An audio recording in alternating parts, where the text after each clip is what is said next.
Okay, so on today's episode, we are going to explore the historical and cultural backgrounds of the women in the Bible.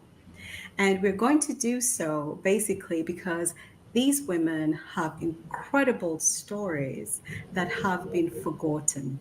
And I think it's time for us to kind of uncover and discover and bring them back to light and give these forgotten heroines the light and the shine that they deserve for the tremendous work and contribution they have made to not just scripture, but um, to women in the modern world as well.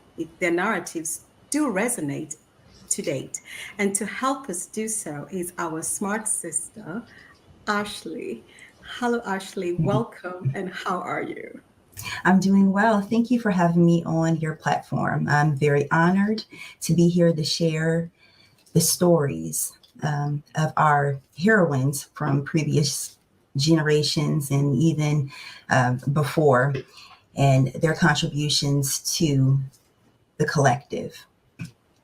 Yeah, and thank you so much for joining us. And as always, we have to remind all our listeners that Ashley's information, her links, and all the work she does and all the good stuff she does is going to be in the description section. So please make sure you go and take a peek and see what piques your interest, and then feel free to connect with her.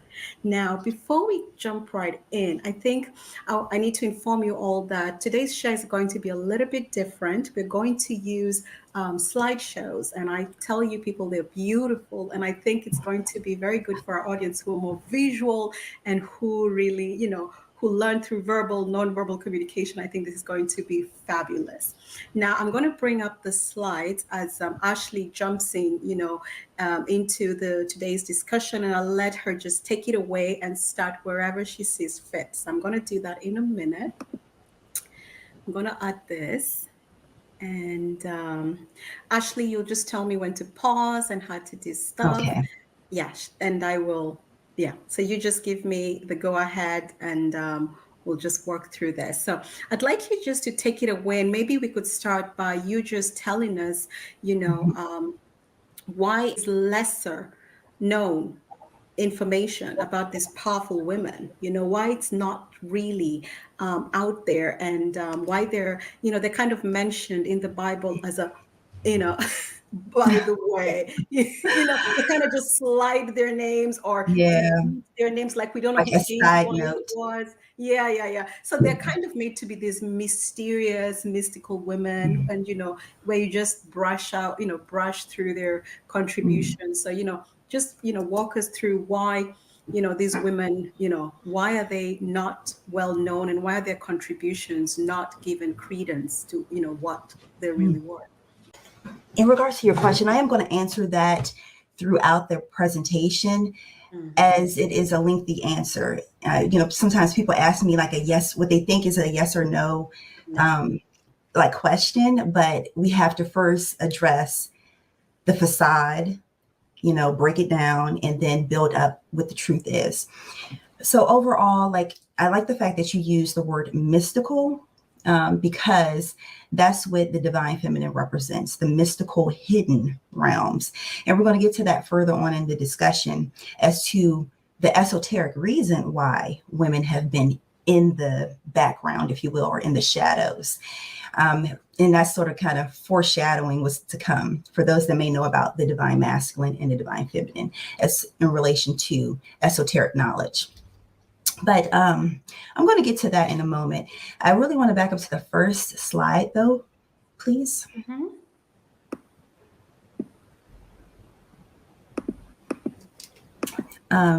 The hidden divine feminine. Hmm.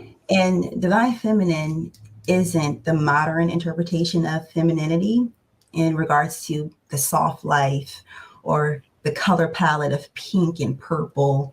And, a lot of the popular so-called knowledge or references to the feminine, and even furthermore the divine feminine, as that word or that phrase is starting to make a comeback into the popular media. And I just want to address that first because I want people to focus not on necessarily women, but more so the divine feminine, because we are the physical manifestation of the divine feminine principle as far as spirituality.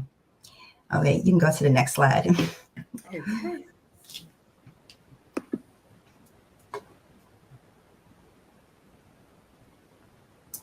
So, hey, it's me, Ashley, Minister Ashley. And I spell MiniStar as like a mini star, as we all are stars and we're here to shine into the world. I am an Oracle deck creator, author, and a spiritual biblical teacher. I like to research and decode the Bible. And, you can find out more about me on my platforms that will be, I guess, in the links in the bio or either, I'm not skipping that bio, but like description. But you can, find me on fd1111ministries.org or our YouTube platform. So you can find me there. You can go to the next slide. Awesome.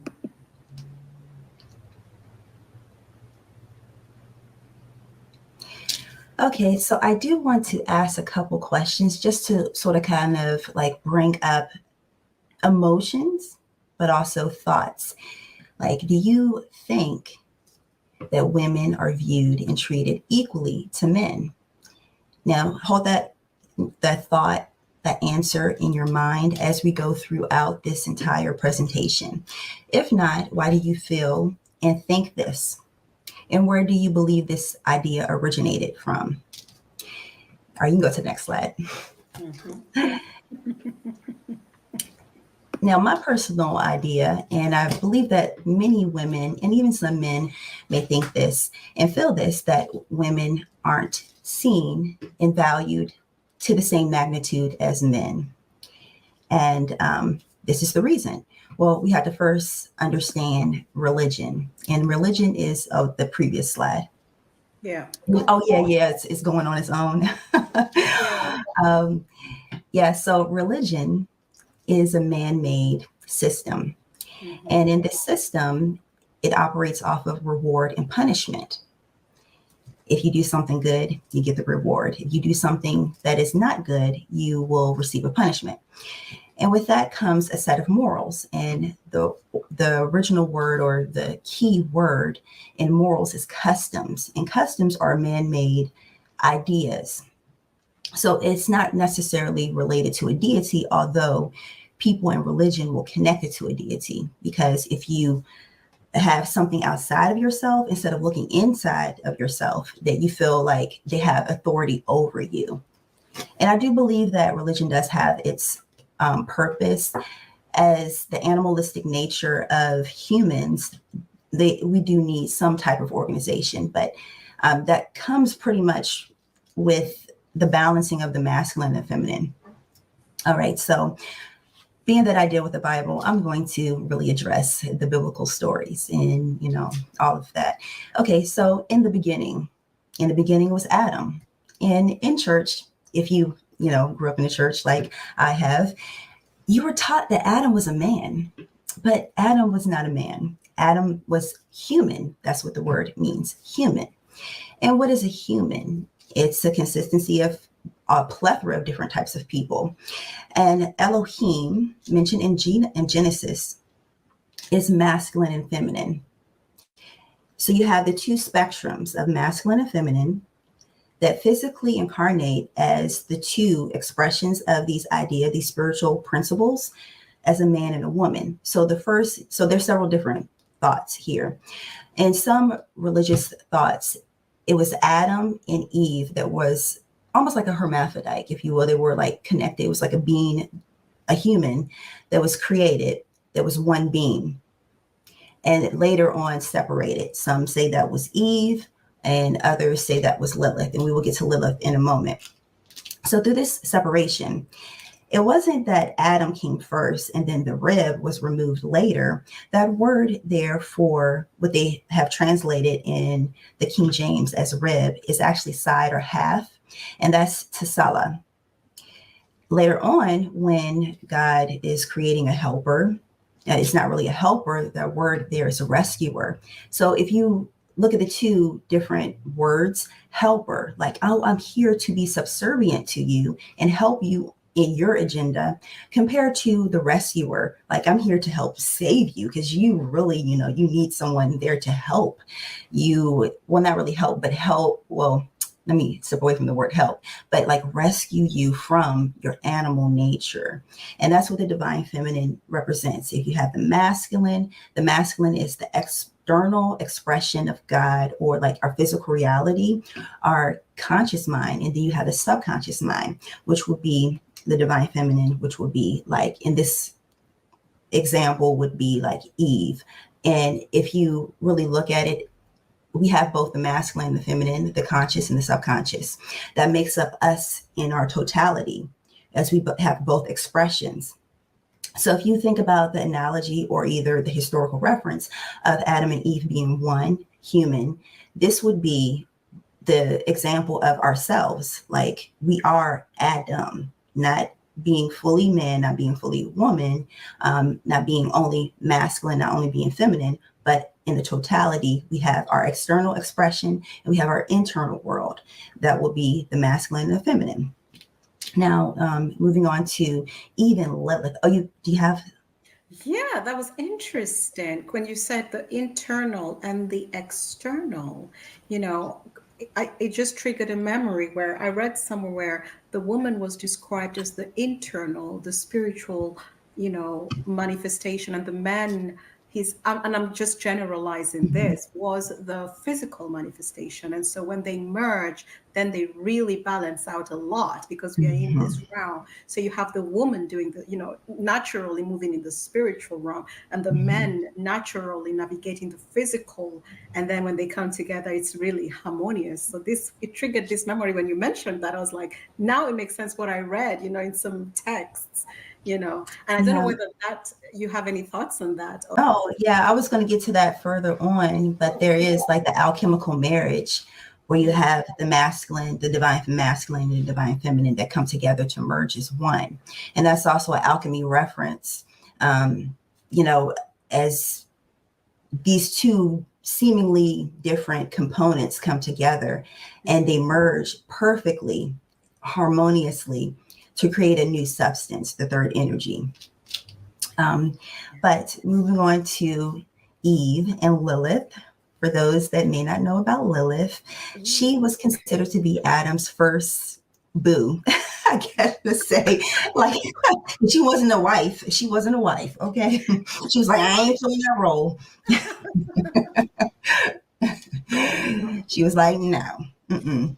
But that's like, And, um, and you need to tell us why people don't know about her, because a lot of scriptures, yeah. you've Um, read the missing books clearly. mhm. People would be like, "That's not in my Bible." I'm just throwing that out there because I know how they get. Go ahead. Yeah, yeah.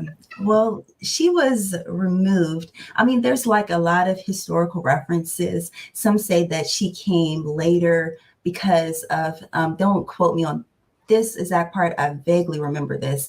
It was like another religion that referenced like a female demon energy.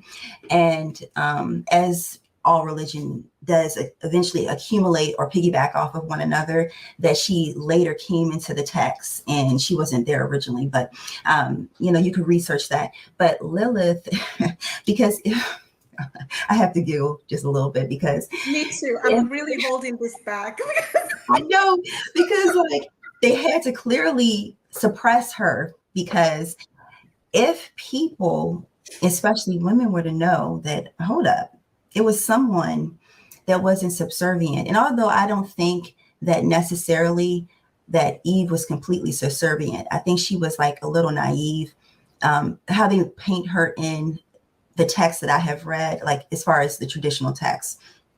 But because she wasn't really made to be subservient, but over time she was made to be subservient. I think that Lilith probably was like a spark or a seed within Eve. Now, this is my personal opinion. After reading and introspection and all that, that Lilith represents the divine spark and our rebellious nature within all women, and really even everyone, but really in women, that fiery energy that refuses to give up, regardless if we are in a situation where we may not be perceived as valuable, that we still find a way how to make it through that situation. I think that Lilith sort of kind of lives within us all, even to our grandmothers that had to endure harsh treatment or they were neglected or overlooked, that fire still burned within them.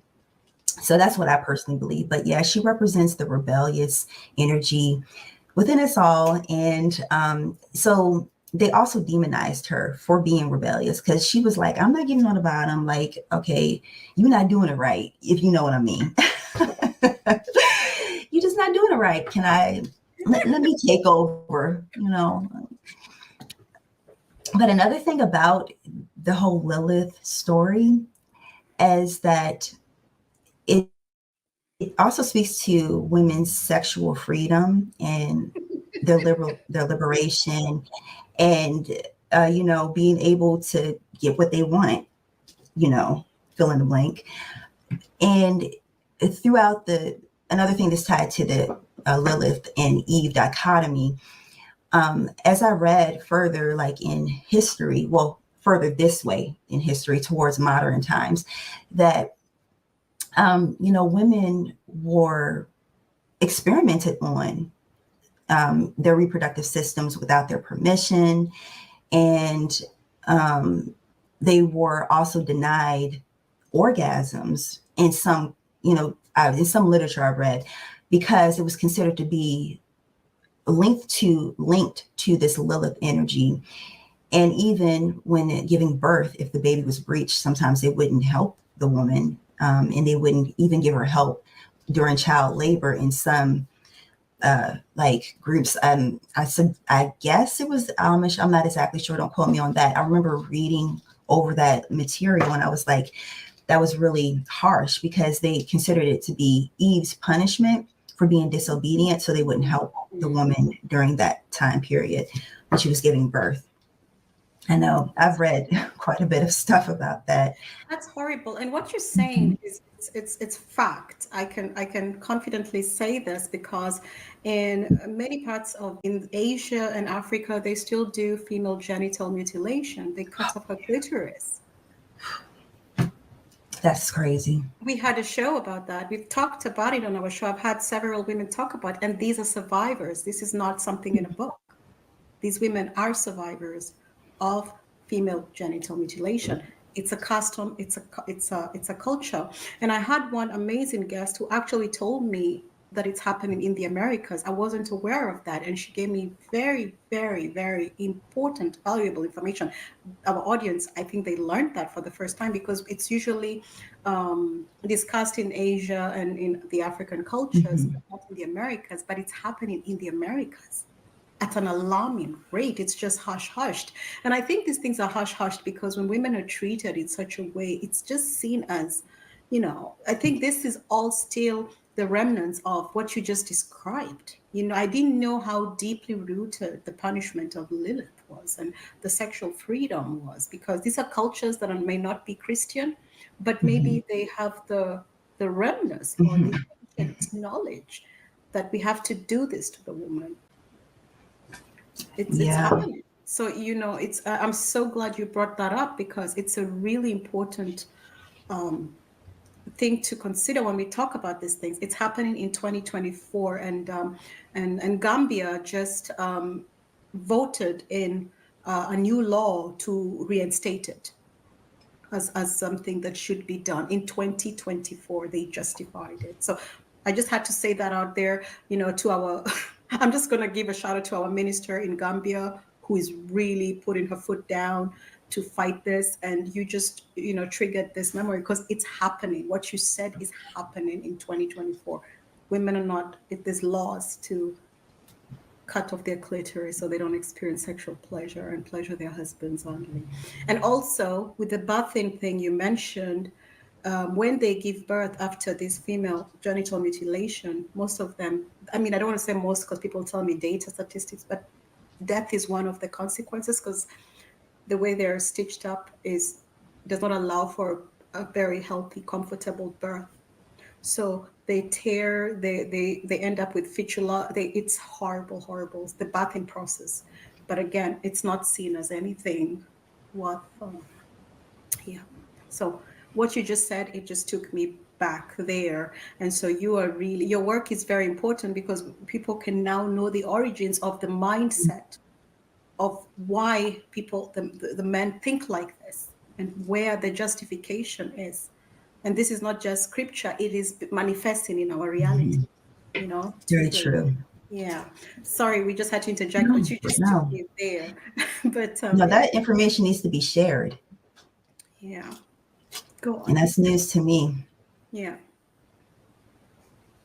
You can go to the next Oh, slide, I should go please. to the next slide. Okay. Yeah, my bad. Okay, so segueing to Deborah, my phone off. Like, got some notes over here. Okay. All right. So the rebellion. Okay. Speaking of rebellion, and not really, she's not really a rebellious spirit, but she's like the force. Like, once again, we're going to this fire. Deborah, and her name means bee. And the bees, Her this name little means bee. bee, yeah, that's what it Wow, translates I as, love bee. it. It's so cool. Okay, okay. Yeah. And the fact that bees are very essential to the survival of the world, through the population, the spreading of the germination process. Okay. But another thing about the bee is one of the three alchemy gifts that the high priest Melchizedek gave to Abraham in the desert.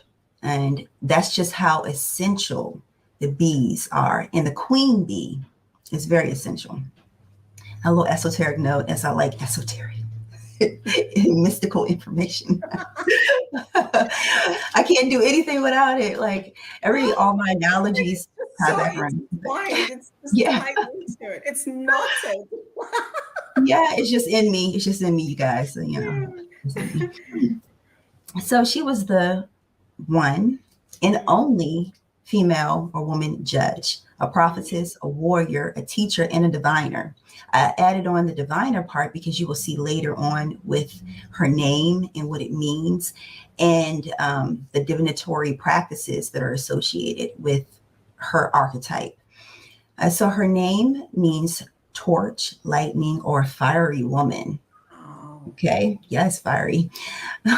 And okay, so with her name, let me go get to my. Oh, one other thing I forgot to mention, because I wasn't looking at my notes, is about the woman back on the previous slide with Eve. Mm. And I did mention about the helper, but I didn't mention about the word that they have here is Isha. Hopefully I'm pronouncing it correctly because, Mhm. oh no, actually I'm in the right area. Um, okay, yeah, I'm in the right, further down in my notes. Okay, all right, so with her name, and it's Lapidoth, and that is the fiery aspect, the torch, or the lightning. Mm. Now, with the lightning and the torch and the fire, this could be linked to the the divinatory practices of pyromancy, and also let me scroll down here. Now, give me a second to pronounce this word. It's Sira onoscopy, and Mhm. that's the divinatory practice using lightning and thunder. She's also known to be a warrior and a teacher. So, with the teacher portion, you know how they say that women shouldn't teach over men, all of that. Well, in one of the Jewish texts, she actually was a teacher. She would sit under a date tree every day, and people would gather around, men, women, and children, and listen to her teachings. She also worked in a temple, and it's speculative amongst the masses with Mhm. her role in the temple as a candle maker. In the temple, in the Holy of Holies, with their rituals, they required incense and candles, so possibly even a candle maker. Yeah.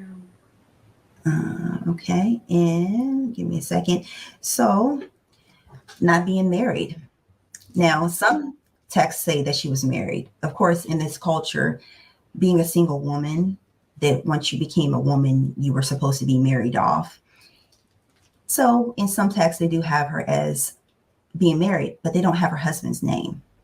If she was married in a male-centered patriarchal system, why wasn't her husband, named? And why wasn't her husband a judge if she was married? These are my questions. Another thing about the word now, with either wife or woman, you see how they have her as the woman of lightning. Mm-hmm. That is a translation for woman, but it also could be wife. So some people, this is where they get the relation that she could be a wife. But once again, it could also be the word woman, and that's Ishha. And so that's where we get the woman of lightning. Mm-hmm. And let me scroll down. Okay, so her warrior's name was Barak, meaning lightning. So this could have been like her, I guess, like an official under her Mm-hmm. when they would go to war. Or this could be making reference to lightning, another form of, like I was mentioning, divination.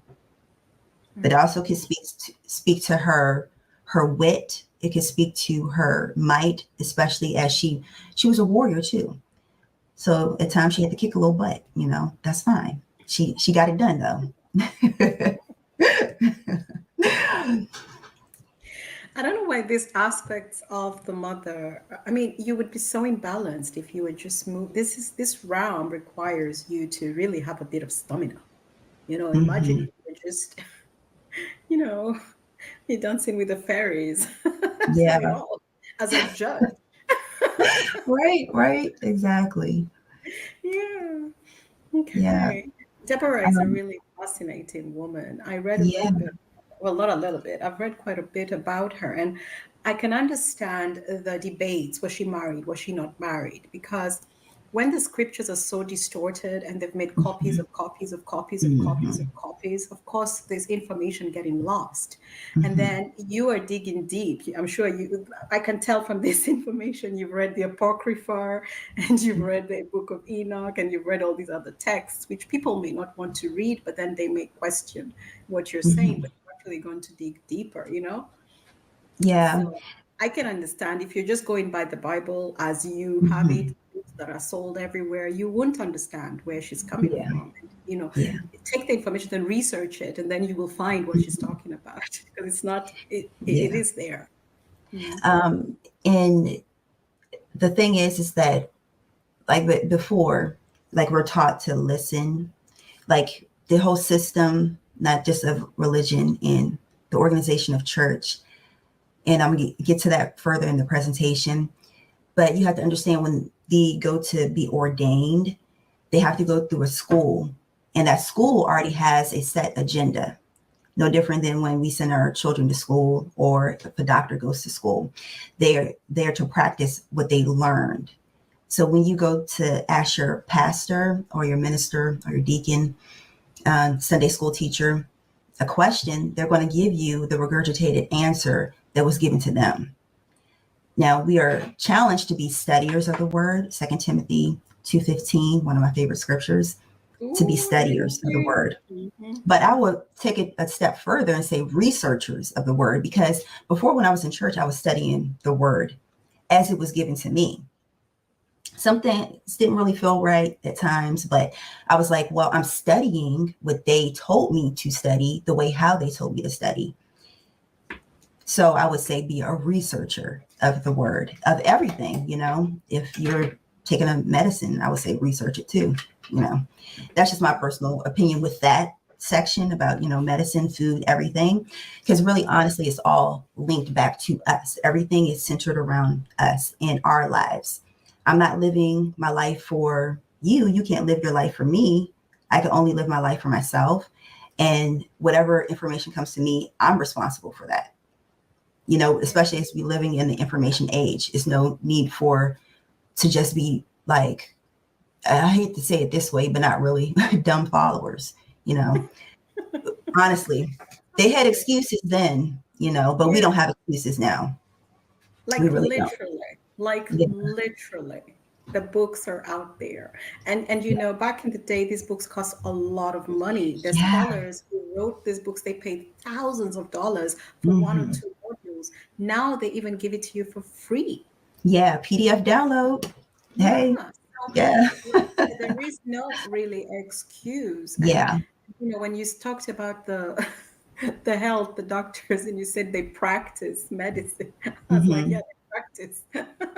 Yeah. Don't get me started on that. And that's sorcery, pharmakia. Like I have the one of the other presentations I did about medical, well, not really medical, but herbal sorcery and the Uh-huh. origins of that. Don't get me started on that. Yeah. Pharmakia. But that's something, our audience, you can look it up. She's already given you she's dropped the pebbles on the road to your research, you know. Yeah. Yeah, yeah, and yeah, these women, they're really, I mean, it was, and also as you were talking about what they're taught and how they're taught, and you regurgitate the information, they were Hmm. also taught that women cannot be teachers, women should be submissive, Hmm. women should be A, B, da, da, da, da, da. So when a woman is teaching them, there's a Hmm. block. Yeah.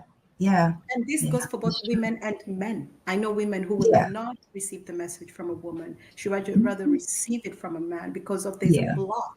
Because the visual of this smart sister here, or some, bishop or whatever, who's a woman teaching you, the image is provoking your conscious, subconscious mind and telling Yeah. you this can't be. So that also Mhm. affects the learning, when a woman Yeah. teaches. And this, we know this goes to the boardroom and many places. People don't listen when women speak, but I won't go into that. Yeah. And yeah, Yeah. it comes from a lot of things. Yeah, and Yeah. how It's many the program. yeah, the Deborah bishop. was the first bishop. And Mm, of course, these are modern words. Bishop does have its origins in Greek, but however, like deep breath. Okay.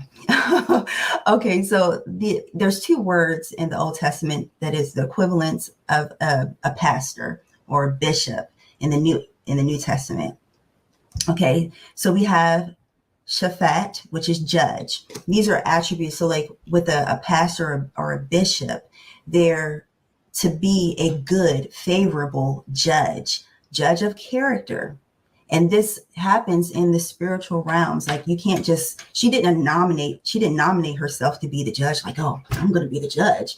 It had to be a spiritual gift. And another word, give me a second to get myself together to pronounce this, kubernetes. And that means governing, but having the spiritual gift of dictatorship, being able to delegate these tasks. So she had these two gifts. And the equivalent of this in the New Testament, that word is a piece of, a piece copio. And that is used in the Greek in the New Testament. And that's the equivalent of a bishop and of a pastor. And both of these mean the operation of overseer, being able to oversee the congregation or the people that that you're supposed to be ruling over. Okay. mm. And these are spiritual gifts. These All are right. Now moving, spiritual gifts. yeah, spiritual gifts.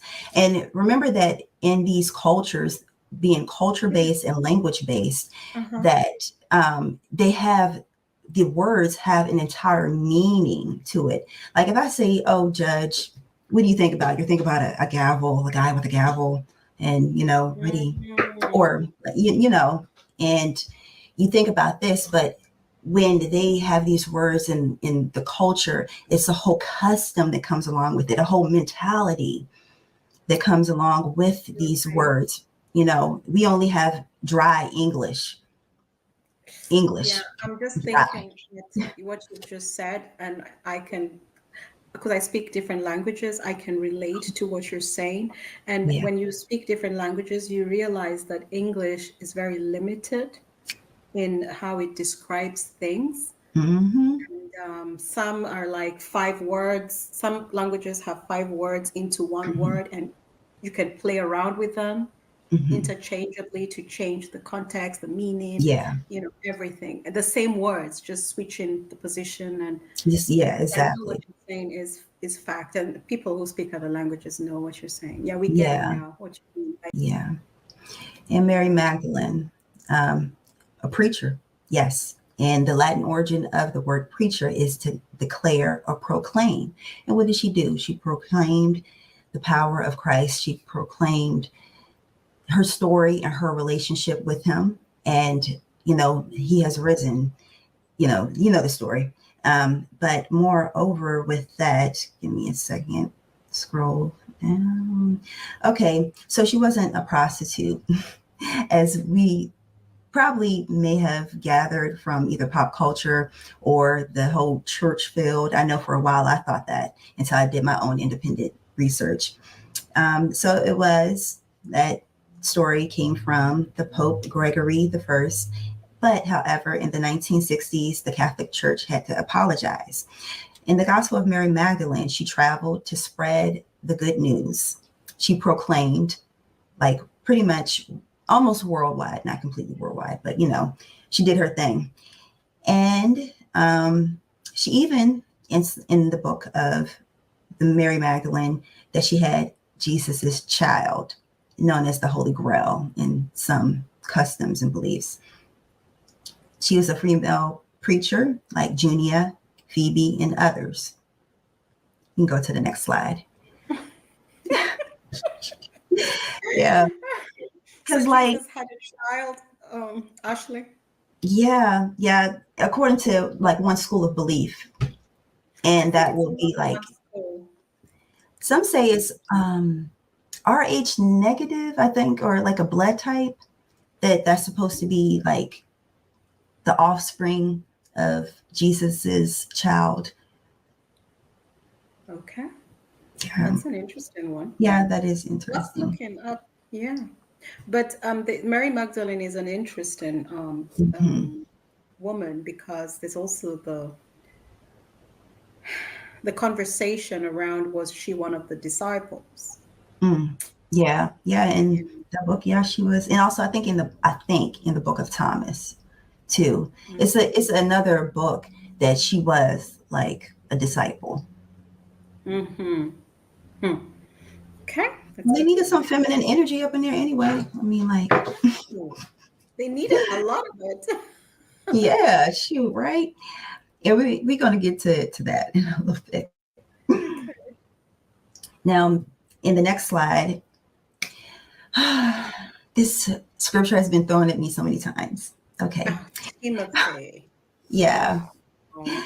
So this is a letter that Paul wrote to Timothy.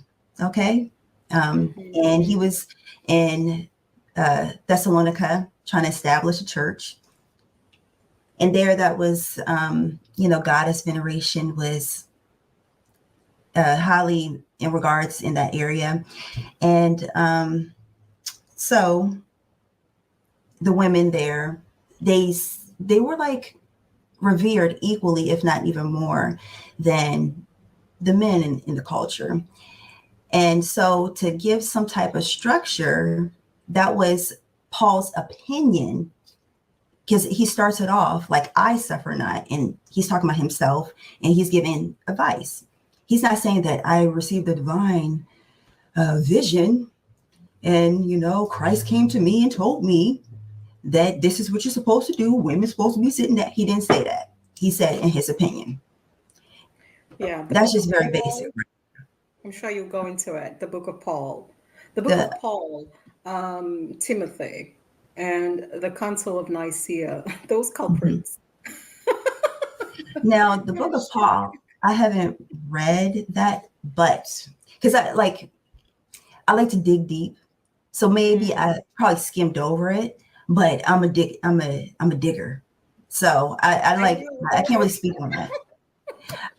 I'm a digger, so um, You can tell because these are not in the Bible, They, yeah, like yeah. a little bit. Yeah. And Timothy. Yeah, go on, Yeah, Timothy. but like a Paul, you got to understand his background. He was a militant figure, Hmm. very dominant. high ranking official in the military. And he had that tactical mind. Like, how do you go and establish a religion that I can spearhead, and putting himself in a position that we're still talking about him to this day? Very smart, I got to say, as far as solidifying his legacy.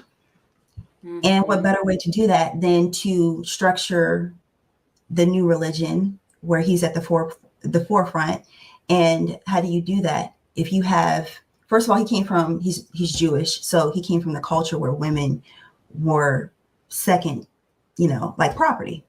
So when you are trying to conquer another nation, you're going to have to instill some structure there. How do you do that? You just take the same model that was in a previous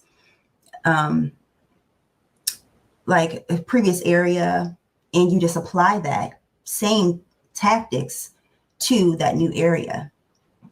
That's the thing I can say. He was brilliant with, that. Yeah, he did what he came to do.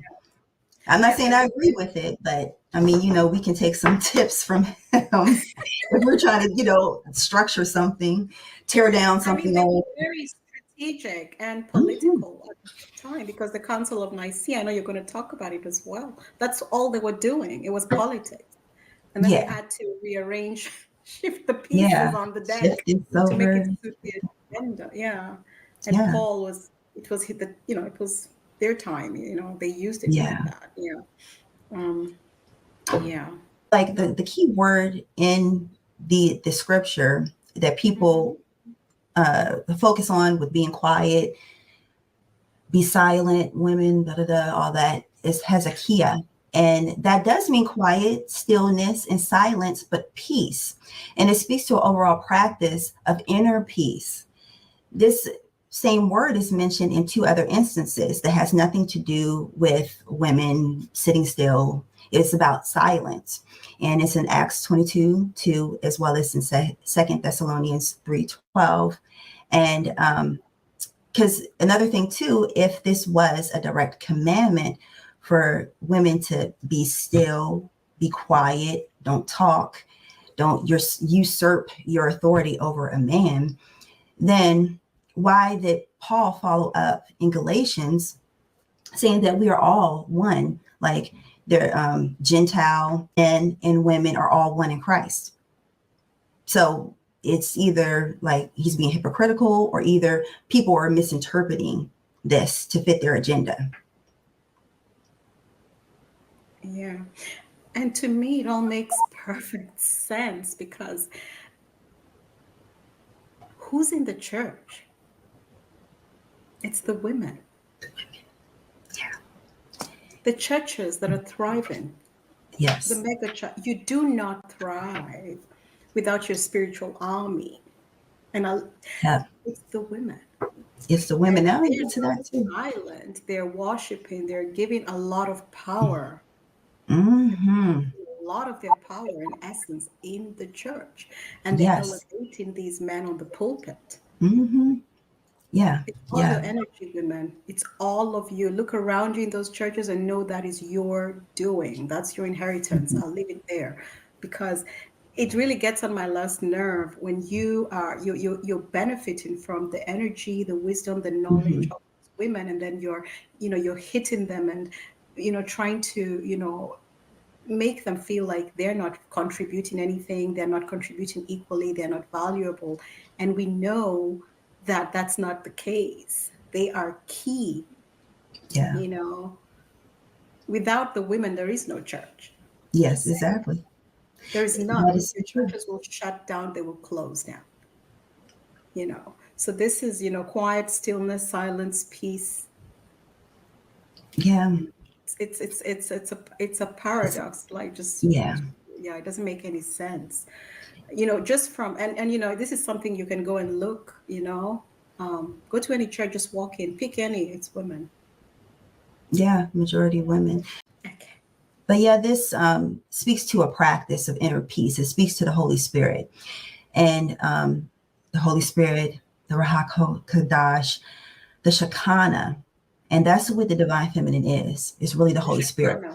And I'm going to get to this, in a moment. Okay, so the fear of the womb, like how you were saying, the women are the wisdom. Okay, so the fruit of the womb is wisdom. You can go to the next slide. So I actually, too, I remember reading in some Jewish texts. I was reading several like Jewish texts or whatever, and they were saying that they didn't want they were giving the commandment to the husbands not to leave from the temple reading the Torah and to go home and teach it to their wives, because their wives would use their wisdom to persuade their husband. And I'm like, if you are supposed to be the head of the household, you're supposed to be strong, supposed to be in, the word of God and strong in God, then how can you be persuaded by your wife if she's supposed to be subservient to you? But I think this is related to Delilah. Okay. um, Again, and also I think we need to touch on this word rebellious, because any woman who just moves a little bit, out, just does things out of the norm, or just steps out of the line or out of the box, is just rebellious. yeah, Jezebel rebellious, so Deborah rebellious. They just throw yeah, this rebellious. But it's what? yes. Please touch on this as well. Why this word rebellious? Well, I think it is. Now, I haven't broke down the etymology of the word though, but and of course my mind is starting to work now looking at the word. But I think it is just a way how to try to control people, period. I did a blog post in a video on Jezebel and the misconceptions about Jezebel. Now, I'm not saying that she, she did one like thing that I consider to be really like out of pocket, but she was a ride or die. She was about her husband. She got him that field. She got, she was a woman that made it happen. And people would say a woman wearing too much makeup, oh, you're a Jezebel. You don't even know what a Jezebel is. You're just throwing it out, trying to insult someone. And with Delilah, she was demonized as a, rebellious woman or a fast woman. There's actually no reference to her, real reference to her being a prostitute or a harlot. Now, she could have been like maybe not a virgin or something like that, but she was not promiscuous. There's no like real reference to her being like a whore, like, taking payment for that service or anything. But the one thing that I do appreciate about her overall is that she represents independence, and she represents, some modern women may say like a gold digger, but she represents like being able to see an opportunity and taking advantage of the opportunity. Now, she was a tool of God, because Samson, what was he supposed to be doing? He was supposed to be fighting the Philistines and, eradicating the enemy, but he was focused on getting some, honestly, because he had, in other texts, he had like a wife, and then he had somebody else, and then he was in love with Delilah. I really Womanizer. enjoy your ministry. I think your church would be on and popping. He was busy getting some. Yeah, he was just, this is You your make thing. so much That money. was the ministry right there. He wasn't doing the Lord's work. That was his ministry, getting a little something. Yeah. Jezebel, she was a ride or die, right? Like, Yeah, she was. Most men would want a woman like that, you yeah, know? yeah. Yeah, but, Your they just ministry is very, demonized her. People be like, ride or die. It's, you really connect those dots, getting some. Yeah, that's what he was Sorry, all I about. just had to laugh because I was holding it back in. I'm like, I like this church. If I shouldn't even have interrupted you, because Oh, no, I no, was you're just fine. going to, It's fun. the humming. Yeah, it's fun. It's fun. I am going to do like a blog and a video about her, because she is a head worker. She was a head worker. So there's two references with head worker, like someone that uses the art of seduction to sway a person. That could be one, thing that she did, but she also was literally a head worker. So your head, your hair is connected to your nervous system. And basically by them cutting, remember his strength was in his hair. So they cut off his hair. he became weakened because of excuse me, because of his nervous system.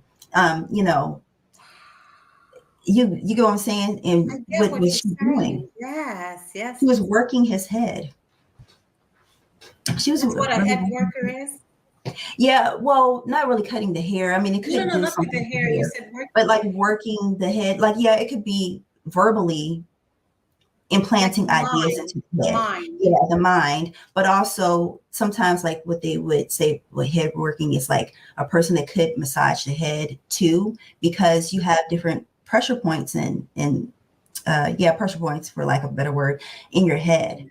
So the temples, remember the temple, the holy of holies, the temple.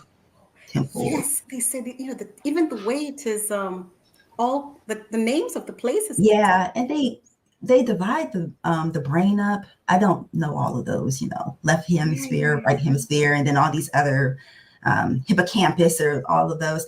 Um, yeah, so those people that know these different sections of the brain that can work it, you know, I don't know a whole lot about it. It is interesting, you know, It's but really, really interesting because a lot of these ancient, women, and I mean, it doesn't matter, men or women, they knew a lot of science without calling it science. mhm, It was just called knowledge, sacred knowledge, or, mhm.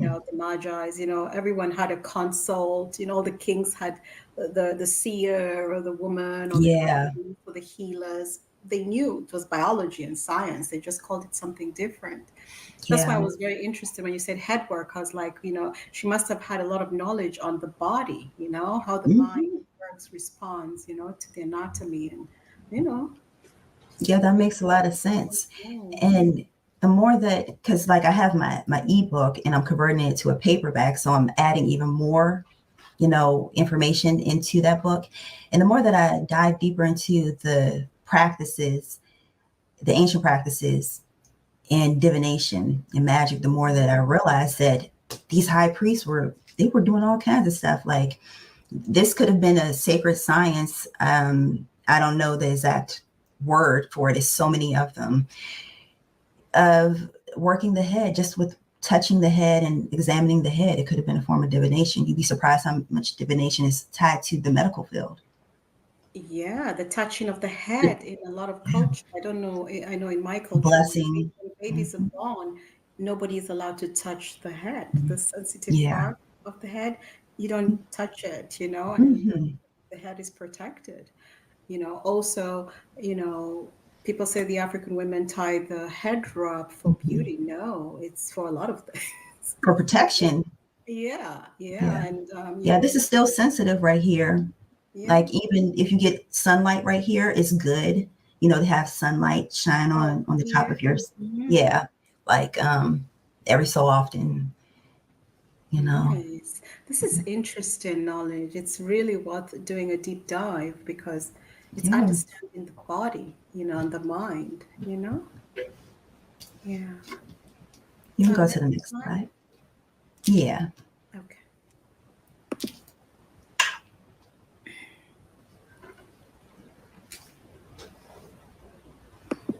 You can go to the next one. This is pretty much just the filler one. So the biggest lie that the church told people is that it was a religion and it was a building. Because the church, you're looking at it. I'm looking at it. You know, we are the church, not just our physical bodies, male and female, but also especially women. You can go to the next slide. Let me see what I have on the next slide. Okay, divine feminine. You can go to the next one. Hmm. Yeah. Yeah, here we go. All right. So this is the Ooh, breakdown. this is beautiful. I'm gonna use my little crystal. Okay, so this is what I mean by the women are literally the church. The entire religion, as well as the physical church, is the replica of a woman. Okay, so you have the womb up here in, okay, I guess on your, okay, the left, the brown, you see the little brown square on the left with the dot, Yes, right? the squares with the symbols, the four Yeah. symbols at the top.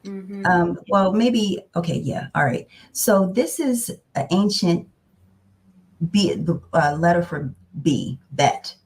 And the bet was like the tent or the tabernacle. Oh. This would be modern day, what they call the tabernacle would be like the church. Okay. So you see that little dot in the middle. Yep. That represents like, okay, so the bet, the temple would be the woman, the womb. The Oh. dot in the middle would be like the child. Mm-hmm. And remember, the culture is centered around, everything is centered around the culture, is centered around day-to-day life. So day-to-day life, you have the woman, like say this was like a literal house. Mm-hmm. The woman and child in the inside of the tent or the tabernacle, Mm-hmm. and the man that sits on the outside to protect what is inside. This is symbolic of the conscious mind, masculine, sitting on the outside to protect the subconscious mind. Because once something is implanted, aka impregnated into the subconscious mind, it grows. Yes. So the womb represents the subconscious mind, but it also represents what they call now the church. Because the church is supposed to be like where you go into the temple to worship, or worship is a spiritual experience. It's letting down the conscious mind, the physical defenses, so that way the subconscious can take over, aka the spirit, what they call like the Holy Spirit, can take over. So you can't just let anything inside of the tabernacle into the tent, because it will grow. So the masculine, this is the whole concept of all religions, but I'm just going to focus on the Bible. Okay. Yeah. So when they say that the man is supposed to be like protecting, going out, doing all this, it's not talking about a physical man. It's talking about the masculine.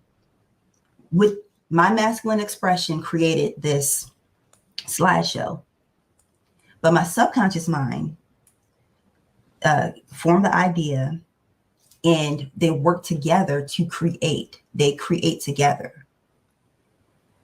My spirit, my divine feminine energy, is the creative force, the creator, the imagination. My physical body goes and does at the command of the subconscious. So once it's programmed into the subconscious, the physical body will carry it through. Our actions, our words will carry it through, the masculine expression. Over here on the right-hand side, this is the Hebrew letter for A, Aleph. You see how it is almost like the Aries sign, the Yeah. glyph for Aries? Oh, it's Yeah, Paris. ram. Huh? Wrong. Yeah, the ram. Yeah.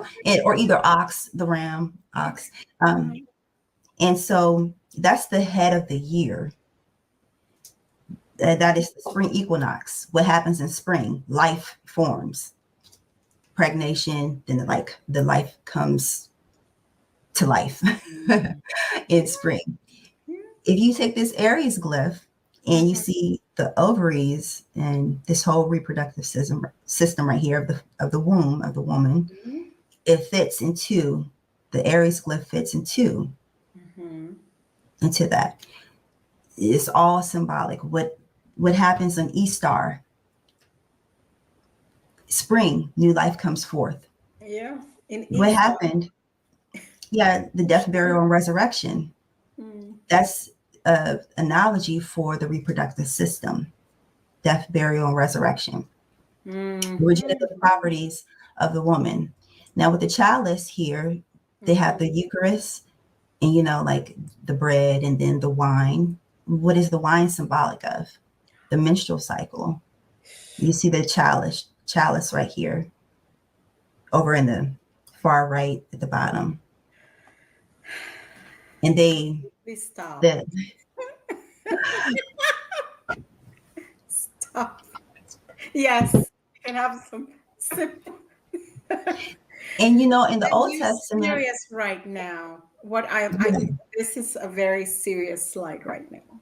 It's going to either hit you really hard. If you're not open-minded, you're going to be very um, concerned. very, Yes, yeah, because we've gone from the ovary, we've gone to the chalice, And the chalice, you can literally see it. It mirrors, especially one, two, three, four, the fifth one, Sorry. the golden one with the hands. And you could, I mean, you Mm-hmm. can see, you know what it means. Mm-hmm.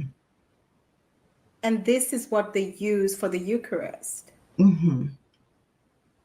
Yeah. drinking the the blood.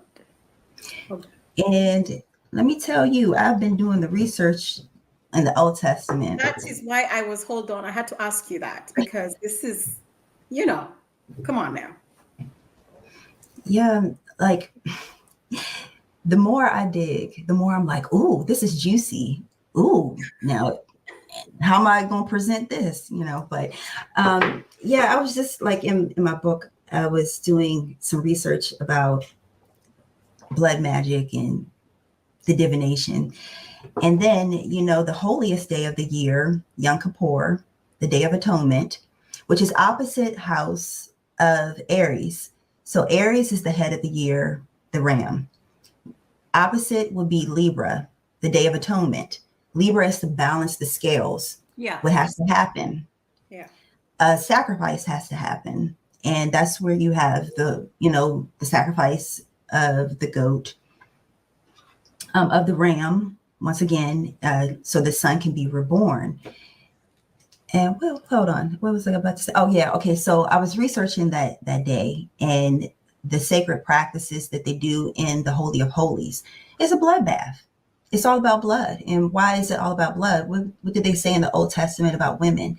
When they start their menstrual cycle, they have to be sequestered for 7 days. And Yes. in these sequestrants, I guess that's a word. Anyway, when they come together, the women, they were in sync, meeting outside of the city, a temple. Now, this isn't in the, that's my, I'm sorry. I was wondering what that sound was. Okay. Now, this isn't in like regular text or anything, but they would meet together because they would ovulate. And when they come together, sequestered together, they're doing these rituals. They were considered amongst in the text as unclean. They couldn't be touched for 7 days. 7 days is a week, is a completion. And what happens when they would come together, they would worship together pretty much. They would come together and they would do their sacred practices. And they have this pool. I don't remember what it's called, but after they would finish, their cycle, they would go into this ritual pool and they would cleanse themselves. It was only meant for that purification process. But the reason why they would call them unclean is because they understood the regenerative properties of this cycle, because it does represent death, burial, resurrection, but as well, it's really life. What they say is life in the power and life in the blood. What they say about that? Christians say that. Yeah, They always they say say that. blood. And Christians, it's whose blood? everything is in the blood. They cover themselves with Yeah. the blood. Everything in It's, the church is about if that's not blood. blood magic, I don't know what it is. Like, Yeah. what in the world?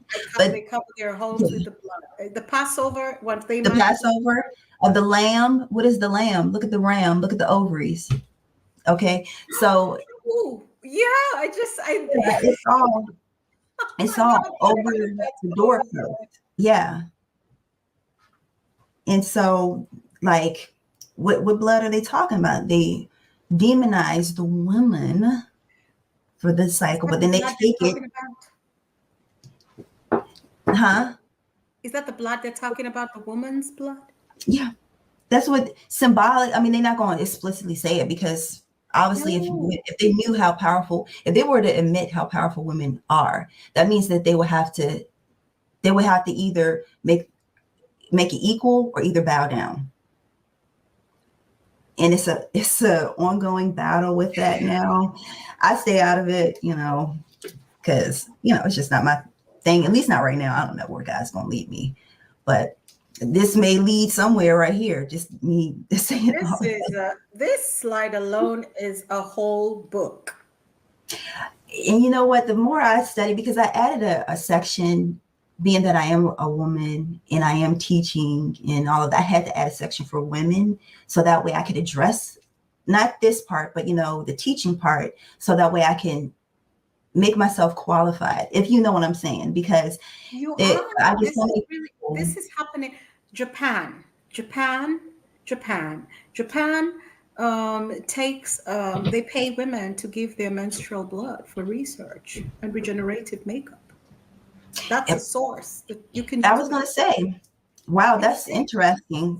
Japan has been Like, doing that for a long time for stem cell and other research. Japan. wow. So it's not something you're really, I mean, you have the sources in Japan. They're all in the blood. And I'm sure you wouldn't be short of scripture. Yeah. I am so shocked right now. I don't know if you can see it on my face, but I am just shocked because you just go, ooh, just I never, I always thought there was something wrong with the Eucharist. I'm just gonna tell you. It never made sense to me because I Hmm. just couldn't get it. Like, why are you eating the flesh and drinking the blood Hmm. in Hmm. remembrance? Why? Yeah. Why it never, ever, ever made sense to me. Now, but I always thought that was, I never knew, this was this. Yeah, me neither. Until kept I always thought it researching. was just some kind of weird, Weird. because I also wondered about the obsession with blood in the Blood. church. Yeah. It's Yes. blood, the blood, and I call on the blood. I pray the blood. I'm like, what is going on? Yeah. And you don't think it's like weird? Well, Yeah, and we also, you said something also that is scientifically proven, and that is when a group of women, and I'm sure you've mhm. not experienced, or you have experienced this, when you are um, friends with a certain group of women, your periods Mhm. all sync up. All start to sync up. Yeah, in Yeah. high school, we all knew once you started Yeah. sitting next to each other in class, you would sync up and have your periods, just back to back, your work colleagues, it happens. Hmm. Yeah. Yeah. And this culture is sort of kind of sad though, because like I grew up, it'd be like the worst thing ever to happen. And it's just nasty. But if you really look at it, it's beautiful. Like you can do, as a side note, some people may think it's gross, but anyways, I don't really care anymore. But, No. literally, like how you said with Japan, they are right on target. They know. Like with your blood, literally, it holds life, and it does have like youthful properties to it that you can utilize on your skin. You can utilize for a lot of things. They were sprinkling blood on the altar up in there in the Old Testament, slaughtering all kinds of things and sprinkling blood here, blood there, and all that. And but yet people don't think that's weird. The church is all about blood Blood. sacrifice. Yeah. Blood, blood. For me, this is what made me go like, you know, that was the thing that made me go, you know, um, it was off. All that blood sacrificing thing, Yeah. it was off. And this is now a whole other twist to the tale. Oh Oh my my God. goodness. Yeah. Oh, Ashley, this is something. This is Yes. something. I'm just visualizing the Catholic Church, Mm-hmm. and with the chalice and their candles, because it talks about when Deborah, you're talking about the candle, Mm-hmm. I just seeing all of it, the altars and with the And all kinds of things. Another thing too. Yeah, I'm sorry. oh We have yeah, to we do always it do that again actually. with other stuff. Like this was fun. I know. Oh, we finished. This is it. Yeah. Is it another script? Like, is this it? I played Okay. it. This is it. Yeah. Okay. Oh, Yeah. Yeah. Yeah. That's we it. did well. Yeah. How much time Yeah. do we have left? Okay, this is really, really good. So, Okay. oh yeah, yeah. I let me add on one other thing because I didn't get to that in this last show. Okay, so Mhm. when you were asking me something about like marriage, something, but anyways, I'm going to break it down real quick. Okay, so the reason why marriage is such a focal point in religion, Mhm. and the reason why they made women subservient to men, because if a woman knew that she was equal to a man, she knows that she has the right to challenge him. So what they would do, if you're building a nation, you want as many people to back you up in your nation and in your movement, in your decisions. Mm-hmm. For the kings, and now we have like presidents and all these rulers and stuff. Mm-hmm. So how do you get all of these pieces, pawn pieces, to fight for you? You put them into, you give them a reward. First of all, the reward would be, okay, you go out, you do this for me, you win, and you come back and you get to settle down. You get to have your own kingdom. Your own kingdom would be your household, and you are the ruler of your household. You will have a prize, a woman, so that way you can carry on your lineage. And guess what? You carry on your lineage, have as many kids as you want, and the ruler knows that they're going to have troops that will be able to back up whatever plan that they need to have done. So that's the reason why they made marriage like, oh, the central figure, because like even in other ancient cultures, like it was, you didn't have to get married. Like sometimes people had several boos, or wives or husbands, or free, like in my now, over my research, and also just gathering information over my lifetime, that it never really is natural for people just to find one person and just stay there, Mm-hmm. especially if you don't plan on being adventurous. Like the way how societies are set up, um, in order for it to feed a society, you have to have bodies to feed that society and to give the energy, like the matrix. So, and to keep people in that society, what will keep them anchored there? Family, a job, familiarity, that will keep them anchored there. So the whole design, I mean, it's pretty genius, but it also can suck for people that know that they may not be made for that lifestyle. But however, being that it was tradition, being that this is what the norm is, I feel like I have to uphold it. And I thought that too for the longest time. But, I realized that, that was just a design made by men, and it's not necessarily a God made design, because we're going to naturally procreate anyway, whether we have a spouse or not. No different than animals. Although we have a higher nature than animals, not to abuse them, of course, but, we do have a higher intellect in some cases, not all. Some people, I'm like, Yeah, exactly. The dolphins may differ. They might. right? Yeah, Some so of the animals, if you watch them right now, they're putting some humans to shame. I'm gonna just say it like that. I agree. I agree. That's Their why I was level of compassion, emotional quotient and intellectual is out there, is up there, and some humans are just like, yeah, I know. I just don't, like, where's the empathy? Where's the love? Where's the compassion? You yeah, know? and the animals just do it, like Yeah, exactly. no And questions asked. Yeah, yeah, like, what in the world? yeah. And that's the reason why, like marriage and the inequality was developed. So they can pretty much have people to run their societies for them.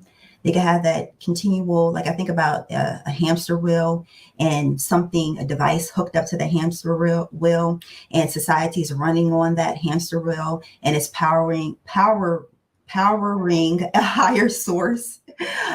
And the whole matrix, if you ever seen the matrix, how that is set up.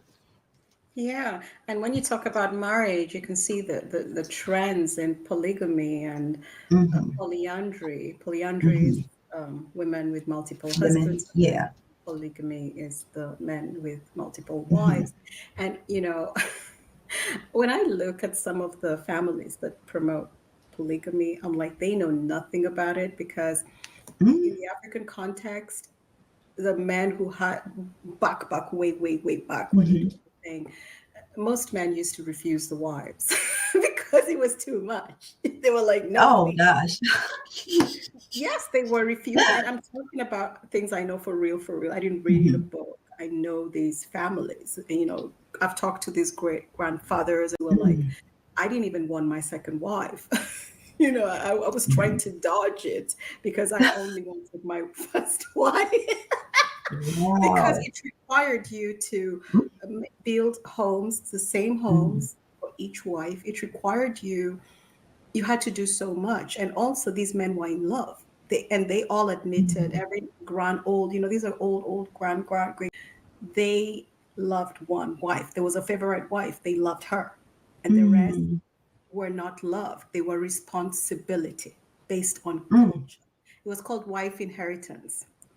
So I've heard of that. yeah, they didn't want it. It was a Hmm. responsibility. Again, you're talking about culture and tradition. They were like, it's my duty. So all these things, they're just like you said, people are put into these different programs and they don't know the full story. Hmm. And also the real polygamy that I know about in Africa, the wives picked the wife. Mm, The that's, wives I picked a mean, wife. And if you want that's to the, prove me wrong, I want you to do your research in the East African countries, and you will find 1,000 tribes that will tell you the wives picked the wives, because they mm, had to vet the women they wanted to welcome into their home and decide, I want this wife. They picked the wives. And it was mostly economics, if they were wealthy, because the women were running the home.